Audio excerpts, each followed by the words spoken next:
Jammu wine traders association, यानी जिस तरीके से आप ऊपर पढ़ रहे हैं, कुछ देर पहले प्रेस वार्ता भी इनके द्वारा की गई और इन्होंने कहा कि ये जो नई नीतियां हैं उन पर कहीं ना कहीं खरा नहीं उतर पाए, इसमें बहुत सी कमियां नजर आती हैं और संघर्ष इनका अभी भी जारी है।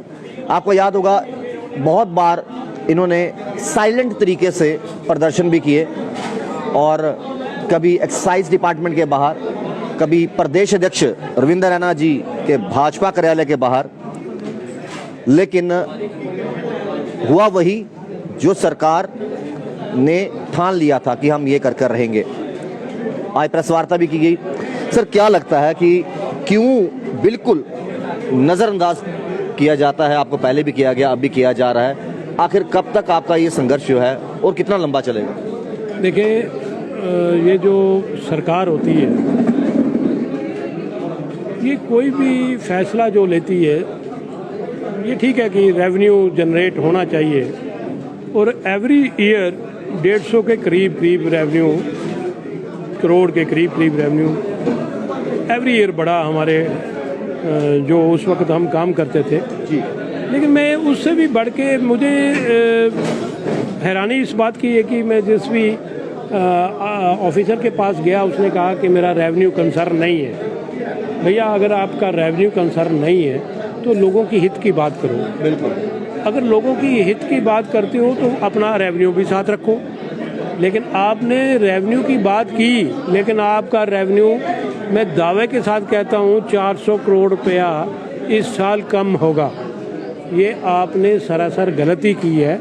लेकिन उस गलती के बदले में आपने 200 फैमिलीज़ का कत्ल किया।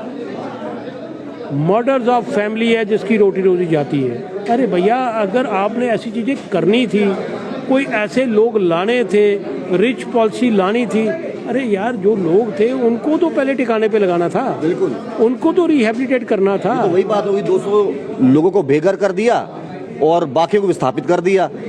अगर ऐसा ही था, न्यू पॉलिसी लानी भी थी या कुछ भी आपने करना था, जो 200 लोग हैं उनको सबसे पहले उनका हक दिलाते, उसके बाद बाकी चाहे इन्वॉल्व कर लेते, वो बात की बात रहती।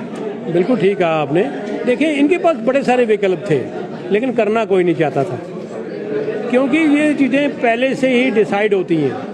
वो एक बड़ा किसी शायर ने कहा कि फैसला लिख रखा है पहले से खिलाफ, अब अदालत में सफाई देने से क्या होगा। कहने का मतलब ये है कि छोटी छोटी लहरों पे बिठाए जाते हैं पहरे, समुंदर की तलाशी कौन लेगा।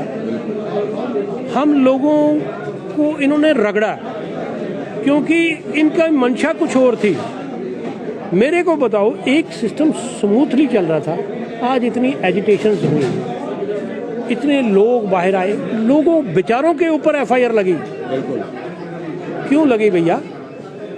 अगर पॉलिसी में क्लियर कट लिखा था कि जहाँ पे लोग प्रोटेस्ट होगा वहाँ पे दुकान नहीं खुलेगी, आपने जबरदस्ती 50-50 पुलिस के लोग लगा के दुकानें खुलवाई, पत्थर चलवा के, डांगे चलवा के, आपने लाठीचार्ज करवा के दुकानें खिलाई।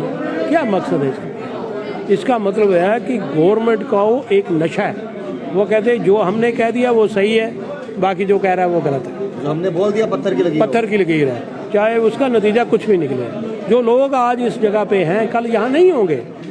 लेकिन नुकसान किसका हो गया? आपने 200 फैमिलीज जो हैं जम्मू की तबाह कर दी।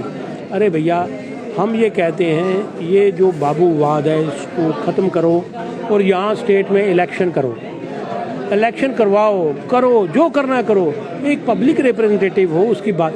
मैं अपनी बात छोड़ो, हमारे बड़े सारे जो हैं रिप्रेजेंटेटिव दूसरे संस्थाओं के, वो भी मुंह के खा के आए ऊपर से, उनको भी उन्होंने बख्शा नहीं, कोई बात ही सुनने के लिए तैयार नहीं है। नहीं, हमने ये कह दिया। अरे भैया, ऐसी बात होती है?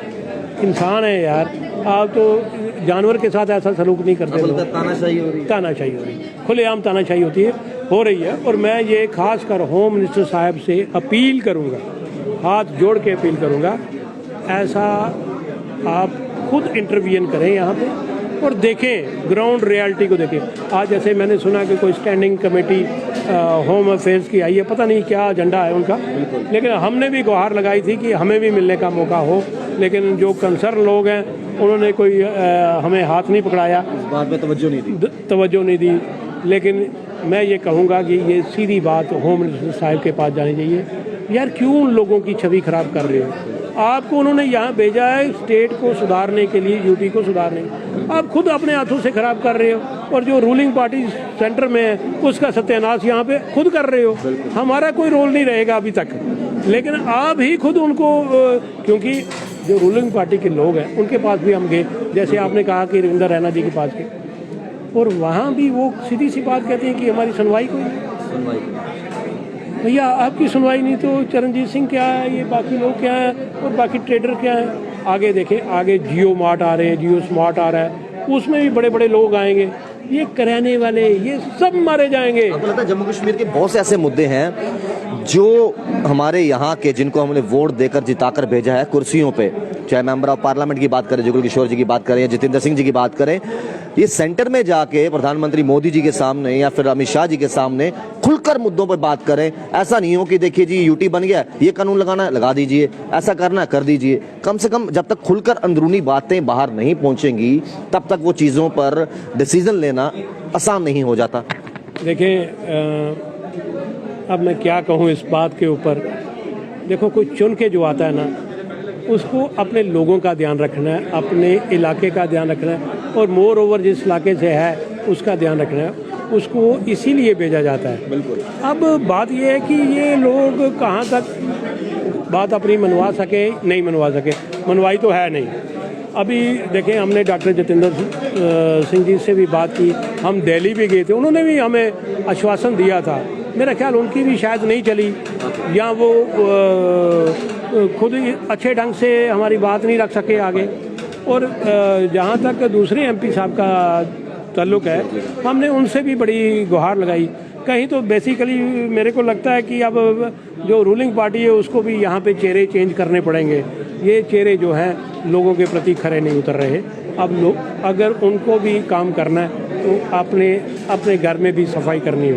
बिल्कुल सही है। एक आखिरी और अहम सवाल, हालांकि जब प्रदर्शन आपकी तरफ से देखने को मिल रहा था, बहुत सी चीज़ें तब भी कही गई थी कि अब आने वाले दिनों में अगर इतने महंगे दामों पर दुकानें ली हैं, लाइसेंस लिया है, ये लिया है, शराब में मिलावट देखने को मिलेगी।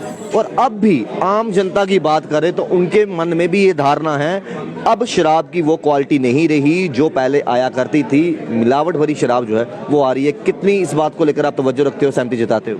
देखिए बिल्कुल क्लियर बात है। अभी आप देखें दुकानों पे जाएं, ओवर चार्जिंग बढ़कर है, बिल्कुल कोई पूछने वाला नहीं। जो पूछता है उसको बोलते हैं जाओ जी पुलिस से बात करो, हमारे मालिक से बात करो, हमारे मालिक के आदेश हैं। और जहाँ तक शराब क्वालिटी का आप बात कर रहे हैं, वो तो ऑब्वियसली कम हो गई, क्योंकि पैसा कहाँ से पूरा करना उन्होंने। ये पैसा पूरा करना है, अगर देखें घाटा खाने के लिए तो उन्होंने ली नहीं है। बिल्कुल। अगर मुझे किसी ने कहा जी उन्होंने 200 करोड़ रुपये रखा है घाटा खाने के लिए, तो फिर इसका मतलब ये है कि अगर उन्होंने 200 करोड़ रुपये इसलिए रखा है कि जम्मू का कोई भी आदमी सर्वाइव ना कर सके। ये पैसों वाली बात बड़ी अहम है। हमने कई बार जगह देखा कि कोई 10 रुपये, 15 रुपये, 20 रुपये फालतू ले रहा है, कई जगह 50 रुपये भी फालतू लिए गए हैं। जिस व्यक्ति को मालूम होगा कि अगर इस बोतल का रेट 550 रुपया है, वो बोलेगा भाई वो वाला दुकानदार तो 550 को देता है, तो वो 50 वापस दे देगा 600 में, नहीं तो 600 ही काटते हैं। ऐसा ही हो रहा है, कोई हाफ लेता है 300 रुपये, उसका अगर कीमत 280 रुपये है, 300 रुपये काट रहे हैं। तो लोगों ने इसके लिए प्रदर्शन भी कई बार किया, आवाज़ भी उठाई, लेकिन कोई सुनने वाला नहीं। क्यों सुनेगा आवाज़? क्या ज़रूरत है आवाज़ सुनने की? जब सारी चीज़ें नेक्सस के साथ हैं तो आवाज़ क्यों सुनेगा भैया? अब मेरे नाक के नीचे ये काम हो रहा है, मेरी मर्ज़ी से हो रहा है, तब आवाज़ नहीं सुनेगा ना। अभी देखें हर जगह पे ये हो रहा है। कल मुझे किसी ने बताया कि मुझे कोई सतवारी दुकान थी, वहाँ पे मैंने उससे कोई पता नहीं कोई प्रोडक्ट लिया, 660 का था ना 330 का था, तो उसने 350 काट लिया। और जब मैंने उसको कहा भाई 350 रुपये क्यों करा, कहता 30 रुपये खुले दे दो। ये क्या बात है यार? बड़ी धांधली है। अब वो ज़माना जो ये कहते हैं ना कि हमने पैरिटी लाई और ट्रांसपेरेंसी लाई और हम अच्छा कर रहे हैं, इनको एक दिन मैं अपने साथ रखूँगा। ये जो लोग कह रहे हैं ना, इनको कहना है कि बिना सिक्योरिटी के, बिना अपना टैग लगाए हुए आप मेरे साथ चलो, आप पूरे शहर का दौरा करो और देखो ग्राउंड पे हो क्या। बिल्कुल, शुक्रिया आपका कीमती समय के लिए। हालांकि काफ़ी देर से जो है जद्दोजहद और संघर्ष जो है इनका चल रहा है, और अभी भी इनको पूरी उम्मीद है कि इनकी मांगों की सुनवाई होगी, एक दिन ज़रूर होगी। और साफ तौर पे इन्होंने कहा कि बहुत सी जगह वाइन शॉप्स पे अभी भी पैसे ज़्यादा लिए जा रहे हैं, यानी कभी 5 रुपये, कभी 10 रुपये, कभी 20 रुपये ज़्यादा लिए जा रहे हैं, जो ऐसा नहीं होना चाहिए था। और शराब की क्वालिटी को लेकर भी उन्होंने कहा कि ये तो जाहिर सी बात है, अब अगर पैसे पूरे करने हैं तो सिंपल सी बात है, कुछ ना कुछ जो है मिलावट तो सामने आएगी ही आएगी। आप देखते रहिए बाहो एक्सेस, श्याम जी के साथ राहुल खत्री, बाहो एक्सेस के लिए।